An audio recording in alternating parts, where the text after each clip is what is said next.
What's up, everybody? Welcome to my Let's Play for Super Double Dragon, or the Japanese version, Return of Double Dragon. Hopefully the audio issues are going to be resolved this time. I did some tests, just different placements with the mic. I think I got it figured out. And I'm going to move my cell phone away so it doesn't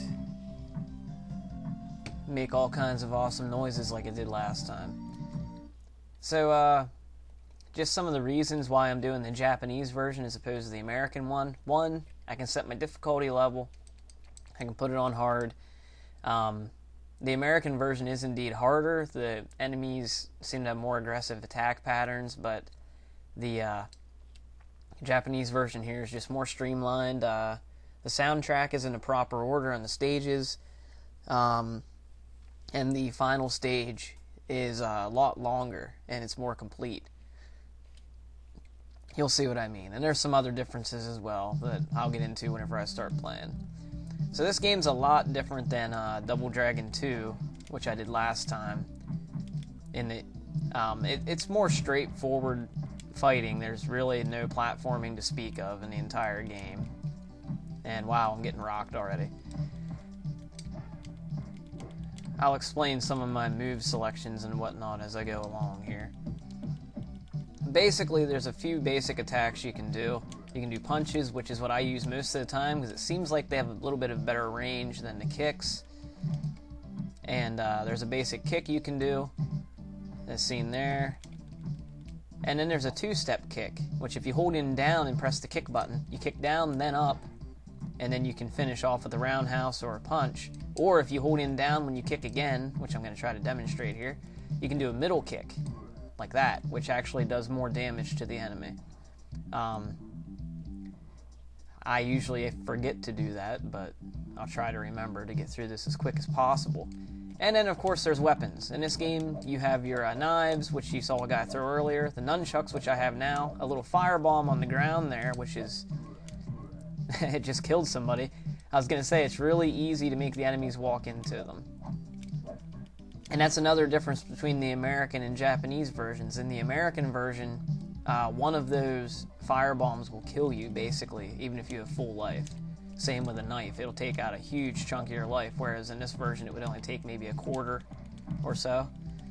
And here's another weapon. I forget what the actual name for it is. I always just call it a bow staff, even though I know that's not right. And I just lost it. That sucks. And I don't know if you can hear it or not, but whenever you kill an enemy, they usually say bleh, which I think's funny, but it's a good way to tell if they're dead. And see that little bar charging underneath my score there? That's a Dragon Rage meter. If it's up over halfway, you can do that, a spin kick, by pressing an attack button while you're charging it. You charge it by using the shoulder buttons. In this version of the game, you can actually multi-hit the enemies with that. In the American version, you just hit them once and then they fall over, and it barely hurts them, so there's really no point. That's another nice thing about this version, is you can get them locked into a combo and just destroy them with a well-placed spin kick. It's not really that easy to do. If your bar's below halfway, you can do a jumping side kick like that, or like a spinning backhand punch thing, which I'll demonstrate in a little bit here. And also, you can bound off walls like such. Do a jump kick in the air like that. You can kick backwards, which I can't do, I think, because I have a weapon in my hand. And then you can also do like a downward jump kick. I don't use those very often because it's better to combo the enemies as much as you can than just jump kick them, except for in some weird situations. And the game's also kind of glitchy. Like, I know there's parts of the game where you can like climb up the walls and stuff that aren't there. I usually can't get them to work though, so I probably won't demonstrate them in the video here. And you'll notice that the enemies basically just line up on either side of you, and will usually just kind of stand there and fight one at a time. You can use this to your advantage. You can also, let me see if I can do it here. If you can get them to punch you whenever you're trying to block there, they will actually grab a hold of your arm. And then you can throw them or punch them in the face repeatedly or kick them. Another interesting glitch is this guy. Like, if I keep doing this, he will never die. Because he hits that chair there, and he gets back on his feet. Like right there, he yelled "bleh," and he's supposed to be dead. But he won't die, as long as I keep doing this. Oh, I threw him over it, but you get the idea. So that's your basic moves. Now that I have them all explained, I'll use the spin kick a little bit more, or try to.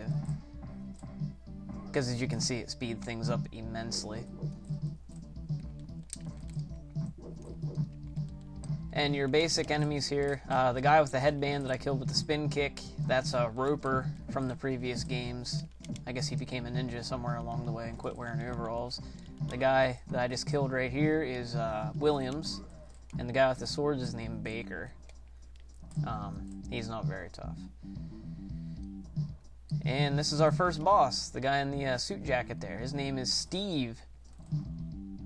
And it's hard to do, but you can grab a hold of his punch and get him locked in. You can also do it with Jackson, who's the boss of level 2, and you can also do it with the Chinese twin guys in level 3. It's hard to do, though. I'm going to try to do it here, though, since it's just me and him. He probably won't kill me. There it is. I find it's easier if you turn around and then turn back towards him and press B real quick to block. Usually makes it a little bit easier to grab the punch. I just like doing it because it's so hard to do and it looks neat. And the bosses were actually supposed to have like dialogue with you before the fight. They were supposed to have facial portraits. And you can see the portraits up top for Billy and Jimmy. I guess there were supposed to be different ones for during the cutscenes. There was actually supposed to be a storyline, which I guess still exists somewhat in the manual. But I'll get into more of that in the next video. I'm going to call it quits on this one for now. We'll be back with Mission 2.